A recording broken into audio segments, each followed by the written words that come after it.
Cuando hasta ahora hemos elegido unas zapatillas para correr, nos hemos dejado seducir y convencer por todo aquello que éstas nos podían aportar.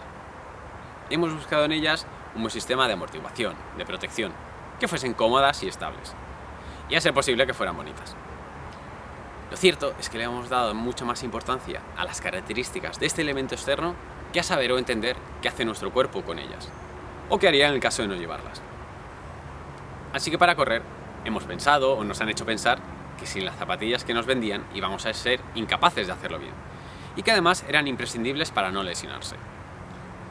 La realidad es que son miles las personas que se lesionan al año simplemente por correr, aunque el mundo de la zapatilla haya evolucionado y haya añadido la más sofisticada de las tecnologías. Así que la conclusión no puede ser otra, que es que hay algo que estamos haciendo mal. Unos hablan de que nuestro cuerpo no está hecho para correr, que este es un ejercicio antinatural. Otros de que nuestras articulaciones sufren demasiado por la cantidad de impactos que reciben durante la carrera. Pero realmente somos pocos los que todavía pensamos que la mayoría de estas lesiones es justamente el haber llevado las zapatillas de correr que nos han vendido hasta ahora. Si hacemos un análisis en profundidad, no solo de la zapatilla, sino de qué es lo que hace nuestro cuerpo al llevarlas, que en realidad es lo importante, podremos entender por qué son en la mayoría de casos perjudiciales. Y nos aportan justamente lo contrario de lo que nos anuncian, aunque a simple vista no lo parezca.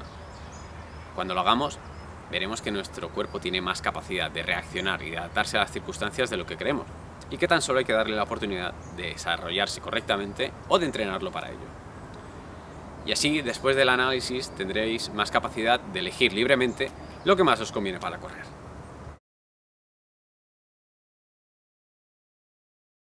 Estaremos de acuerdo al afirmar en que la zapatilla ha servido para que el pie esté aislado y protegido de golpes, del frío, de pinchazos o de cortes, pero que también estas han limitado bastante la capacidad de moverse libremente de los pies. Pues bien, esto tiene unas consecuencias tanto a corto como a largo plazo. Para entenderlo mejor, vamos a utilizar como referencia otra parte del cuerpo, las manos. Imaginad que queremos encontrar un elemento con exactamente las mismas características que las zapatillas para protegerlas. Pues bien, este elemento serían sin duda estos guantes de boxeo. Aunque os parezca un tanto exagerada la comparativa, lo cierto es que no hay demasiadas diferencias entre llevar zapatillas en los pies y este tipo de guantes. Lo que pasa es que lo vemos desde el punto de vista de lo que son capaces de hacer nuestras manos, y sabemos que con estos guantes nuestra capacidad de moverlas será mucho menor. La capacidad de manipular, por supuesto, se verá alterada. Y en realidad acabaremos siendo mucho más torpes a la hora de realizar cualquier actividad que queramos hacer con ellas, tanto ya sea pintar, escribir, cocinar o lo que sea. Pues bien, estas serían los efectos secundarios, las consecuencias a corto plazo de llevar este tipo de guantes. ¿Qué pasaría si desde pequeños hubiésemos sido incitados u obligados a llevar un par de estos durante toda nuestra vida? ¿Cuáles serían las consecuencias o los efectos secundarios o los daños colaterales de haber protegido las manos del frío, de golpes, de pinchazos o de cortes con unos guantes como estos? Pues que hoy nuestras manos serían mucho menos hábiles, nuestra capacidad de manipular se vería del todo reducida y seguramente serían mucho más frágiles.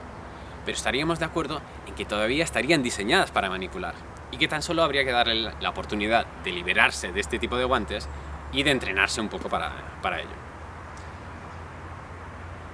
¿Qué le diríamos a alguien que nos encontrásemos por la calle y que hubiese llevado unos guantes de estos durante toda su vida? Probablemente le diríamos algo similar a esto. Aunque no te lo creas, si te los quitas, serás capaz de hacer un montón de cosas con tus manos.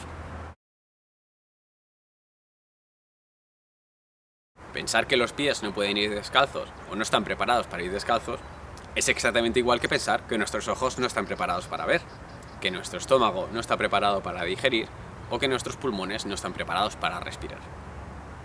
Resulta bastante ilógico pensar que los elementos que nuestro cuerpo tiene, fruto de miles de años de evolución, no tienen una función determinada. Y los pies, al ser nuestro punto de apoyo, tienen la función de mantenernos erguidos y de acompañar, generar y soportar cualquier movimiento, incluido el correr. Así que en realidad los pies son nuestros cimientos, y como los cimientos de cualquier edificio, estos condicionan directa y continuamente todas las estructuras que quedan por encima. De la misma manera que no se nos ocurriría construir una casa sobre unos malos cimientos, no deberíamos permitir que nuestro cuerpo creciera ni se mantuviera sobre unos cimientos poco desarrollados. Nosotros no nos desplomamos como se caería el edificio, porque somos un ser vivo, no somos ladrillo y cemento. Y nuestro cuerpo tiene una capacidad innata y refleja de mantenerse en equilibrio. Así que aunque la base no esté del todo bien desarrollada, el cuerpo tirará de recursos para mantenerse erguido. Si los pies no hacen su trabajo, otras partes asumirán esa función. Y dependiendo de la persona, pues estas partes serán las rodillas, la cadera, la espalda o una mezcla de todas ellas. Imaginad que en una oficina 4 personas os repartís el trabajo a partes iguales. Y un día una de ellas deja de trabajar. Como la faena tiene que salir sí o sí, el jefe o la jefa os dice que tenéis que asumir o tenéis que dividir el trabajo entre los 3 de esa cuarta persona que ya no va a venir. Si esta situación fuese puntual o momentánea, seguramente no os generaría más que alguna pequeña molestia. Pero seguro que seríais capaces de sacar todo el trabajo hacia adelante. ¿Pero qué pasaría si esta situación se alargase en el tiempo? Pues que empezaríais a no dar abasto. Que acabaríais vuestra jornada laboral mucho más cansados, más tarde, y vuestro estado de ánimo seguramente se vería alterado, hasta el punto de tener la necesidad de pedir la baja por estrés. O precisamente para evitar llegar a ese extremo, tomaros las cosas con mucha más calma. Intentar hacer lo mínimo de trabajo para que este saliese adelante, aunque la calidad no fuese excelente. Esto irá en detrimento de la propia empresa, ya que si la calidad es más baja, la competitividad también se verá afectada. Y de manera que puede acabar cerrando. Pues es exactamente lo que pasa con el cuerpo. Si el pie deja de trabajar, el resto de estructuras asumen ese trabajo. Si esto se prolonga en el tiempo, estas partes, al aumentar ese trabajo, tienen más tendencia a lesionarse. O el cuerpo a veces es muy listo e intenta protegerse, de manera que opta por la opción de reducir sus ganas y su capacidad de moverse justamente para evitar esa lesión.